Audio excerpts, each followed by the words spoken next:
क्या चिराग पासवान दूध से भी साफ झूठ बोल रहे हैं? क्या चिराग पासवान अपनी बातों से पलट गए हैं? ये हम इसीलिए कह रहे हैं, जो चिराग पासवान ने बीते दिनों बयान दिया था, उस बयान से आज पलट गए हैं। चिराग पासवान खुद को प्रधानमंत्री मोदी का हनुमान बताते हैं। वही प्रधानमंत्री मोदी का हनुमान आज अपने बातों से पलटते हुए नजर आ रहा है। इन दिनों आरक्षण को मुद्दा को लेकर के देखिए, लगातार चिराग पासवान तेजस्वी यादव पर गर्म हैं, गुस्साए हैं, तिलमिलाए हुए हैं। तेजस्वी यादव ने मंच से क्या कह दिया, उस पर विवाद हो गया। तेजस्वी यादव ने मंच से कहा, चिराग पासवान तो कहते हैं संपन्न दलितों को आरक्षण छोड़ देना चाहिए, क्या चिराग पासवान आरक्षण छोड़ेंगे? इस मुद्दे को लेकर के देखिए, चिराग पासवान तिलमिला गए हैं और उन्होंने मीडिया में धमकी के लहजे में कहा है कि हमने कभी ऐसा नहीं कहा है। अगर ऐसा कहे हैं तो हमें दिखाया जाए, अगर नहीं चुप रहेंगे तो तेजस्वी यादव पर यानी उन पर कार्रवाई करेंगे। ये तक तेजस्वी यादव को लेकर के चिराग पासवान ने कह दिया है। तो आप इस बात से समझ सकते हैं कि चिराग पासवान आरक्षण मुद्दे को लेकर के किस तरह से नाराज हैं, किस तरह से तलमिलाए हैं। उनको डर लग रहा है, अगर लोकसभा चुनाव में महागठबंधन ने इसको मसला बना लिया तो फिर हमारा हाजीपुर लोकसभा चुनाव जीतना मुश्किल हो जाएगा, हमारे जो कैंडिडेट्स हैं उनका जीतना मुश्किल हो जाएगा। आज खुलासा होगा चिराग पासवान के उस सफ़ेद झूठ का, जिस झूठ से, जिस सच से वो पलट गए हैं। चिराग पासवान ने 2016 में ये बातें कही थी, जो कई मीडिया रिपोर्ट्स में आया है। मीडिया रिपोर्ट्स के मुताबिक 2016 का बयान है चिराग पासवान का, जो स्क्रीन पर आप देख सकते हैं, जो कि संपन्न दलित हैं, जो सुखी संपन्न, जिनके पास धन दौलत संपन्न है, वो सब कुछ से उनको आरक्षण छोड़ देनी चाहिए।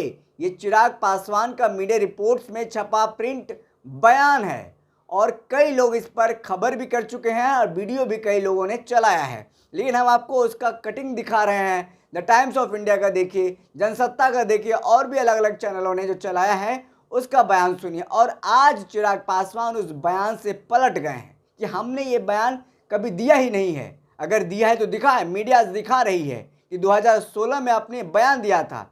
2016 में प्रधानमंत्री मोदी का एक योजना था, पहल स्कीम था। पहल स्कीम के तहत जो संपन्न, जो कि पैसे वाले हैं, जो इनकम टैक्स देते हैं, वो उनसे गुजारिश की गई थी, उनसे कहा गया था स्वेच्छा से आप गैस की सब्सिडी छोड़ दीजिए। तो कई सारे लोग गैस सब्सिडी छोड़ने लगे थे और छोड़ रहे थे। इसी दौरान चिराग पासवान से जब तमाम मुद्दों पर सवाल पूछा गया, इंटरव्यू लिया गया, तो चिराग पासवान ने यह भी कहा कि देखिए, आरक्षण में भी जो सुखी संपन्न है, जो संपन्न दलित हैं, उनको आरक्षण नहीं मिलना चाहिए। उनसे आरक्षण मतलब स्वेच्छा से वो आरक्षण छोड़ दें। कहने के कुल मिलाकर के लब्बलुआब ये है, जो संपन्न दलित हैं, जो संपन्न दलित हैं, वो आरक्षण छोड़ दें स्वेच्छा से। कोई कानून इसके लिए बनानी नहीं चाहिए, लेकिन स्वेच्छा से वो छोड़ दें। जो गरीब हैं उनको आरक्षण मिलना चाहिए, जो संपन्न दलित हैं उनको आरक्षण नहीं मिलना चाहिए।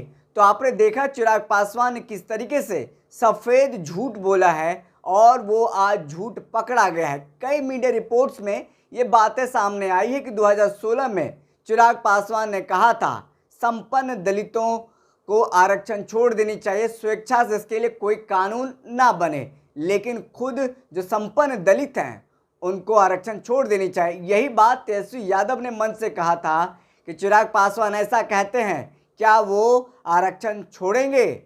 इसको लेकर के विवाद हो गया। चिराग पासवान गुस्सा हो गए और तेजस्वी यादव को खरी खोटी सुना दिया। आपको क्या लगता है, चिराग पासवान आज अपने इस बातों से क्यों पलटे हैं? चिराग पासवान जो प्रधानमंत्री नरेंद्र मोदी का हनुमान कहते हैं, अपनी बातों से आज क्यों पलटे हैं? क्या उनको डर था लोकसभा चुनाव में अगर ये मामला बन गया तो मेरी सीट फंस सकती है, मेरे तमाम उम्मीदवारों की सीट फंस सकती है? जिस तरीके से 2015 का लोकसभा चुनाव में आरएसएस प्रमुख मोहन भागवत ने एक बयान दिया था आरक्षण के समीक्षा को लेकर के, उसमें देखिए बीजेपी का पत्ता साफ हो गया था, बीजेपी हार गई थी और महागठबंधन को देखिए बहुमत मिला था सरकार बनाने को लेकर के। चिराग पासवान क्या इसी से डर रहे हैं? आपका क्या कहना है, चिराग पासवान क्यों पलट गए हैं? कमेंट बॉक्स में कमेंट करके हमें बता सकते हैं। बहुत बहुत शुक्रिया।